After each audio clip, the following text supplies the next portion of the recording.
proudest moment. There's a couple. You know, obviously opening the doors for the first time. That was like, I was standing right there and I broke down in tears. Like I was so overwhelmed to the point where I was like, man, my dream has finally come true. But then there's the days where you have a wedding and every single person, 88 people, we just had a wedding, and every single person said, this is the best food, the best drinks, the best service I've ever had. And that's not as common as people think. Typically you have a couple people who are like, it's not that good. We're talking every single person said, best food, best service, best drinks.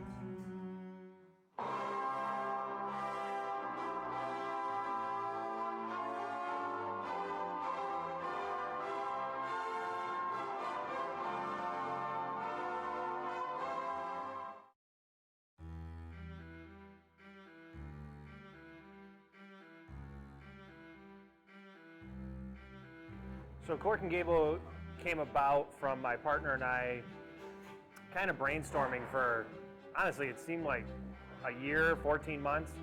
And we came back around to it and we both said, you know, what do you think about Cork and Gabel? And we both agreed on it. Well, my partner always wanted to name a restaurant the Gabel, which in German is actually pronounced die Gabel, and that's fork in German. Cork is from County Cork, Cork Town, so that kind of is where that came from.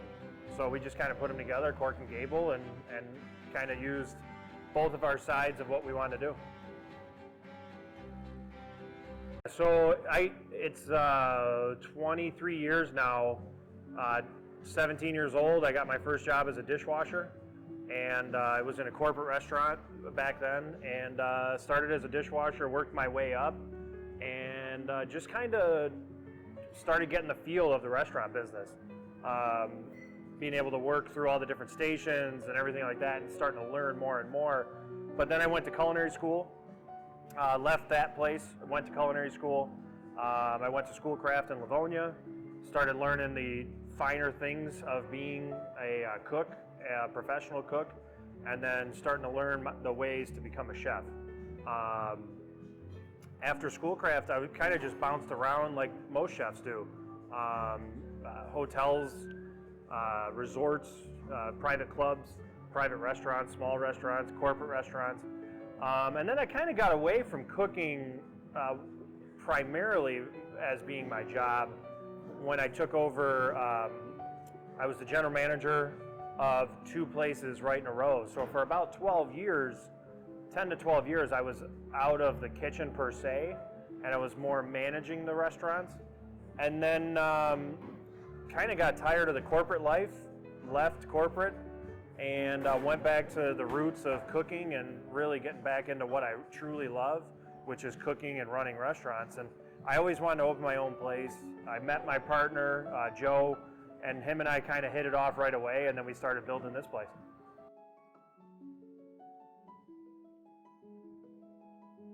I always wanted to open something in Detroit. I'm born and raised in Detroit. I still live in Detroit.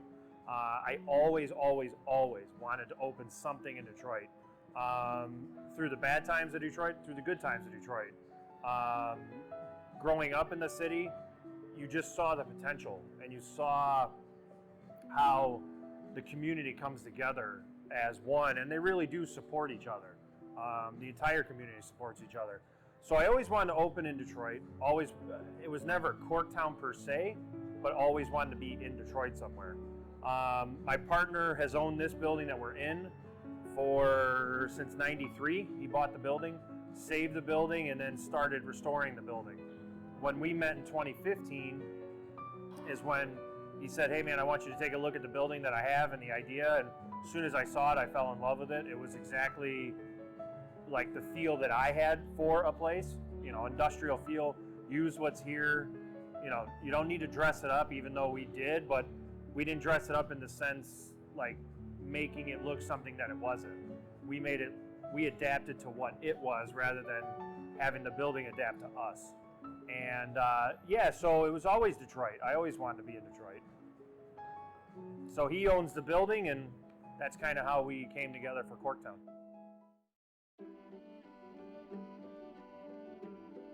So the description that we tell people is Irish, Italian, and German food. A lot of people have deemed us European comfort food.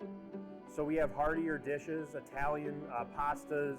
We have schnitzel BLTs, which is a 4-ounce schnitzel that's pounded out. It's bigger than the plate sometimes. And so it's comfort food. Just something that makes people feel good, and they can. Sometimes people have said, my grandmother used to make something very similar to this, and it takes them back to when they were kids. But it's really a lot. Like I said, a lot of people have deemed us European comfort food. So we do, like I said, pastas and sandwiches and burgers, and we have wings and things like that. But these are things that you can find in Ireland, in Italy, in Germany. The buffalo wing that started in Buffalo, New York, has made it well around the world. So we have an adaptation to that. So it's just, those are things that we kind of specialize in. And that's what we've been known for now at this point. COVID's been rough. We were one of the restaurants that had to close for the entire time.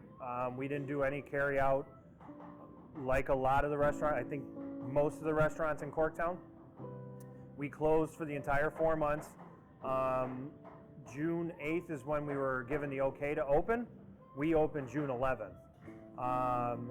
However, we opened to not having a ton of staff because they didn't want to come back, which again is totally understandable. A lot of people didn't feel safe.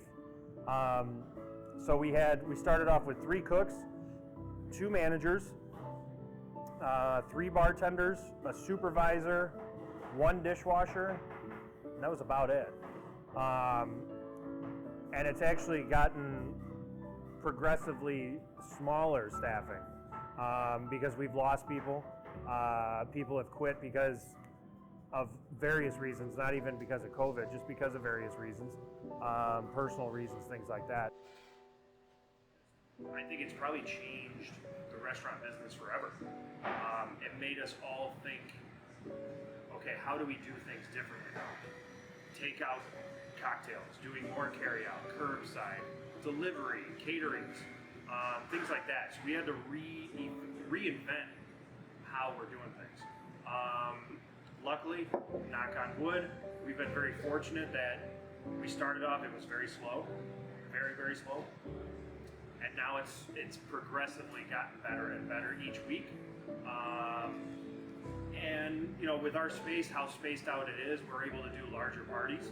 Even though we're only seating 8 people at a table, but a party of 30 for a rehearsal dinner, we can do that because we can space them out and still be socially distant, still have everybody wear their masks and things like that. So COVID, the big thing was that it's cut our business in half because of, if you're only at 50% capacity, you're only going to do 50% business. But the good news is that, like I said, our business is getting better and better. Sales are getting better and better. And we're just, like I said, dealing with the new norm.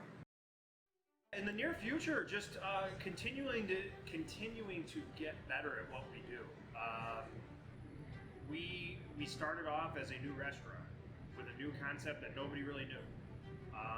And it started off great. It was a great response, but it's taken, to this point now, we're coming up on 2 years of business, missing 4 months. So we're at basically 20 months that we're getting into it. Now, future plans, I want us to become somewhere, a destination spot.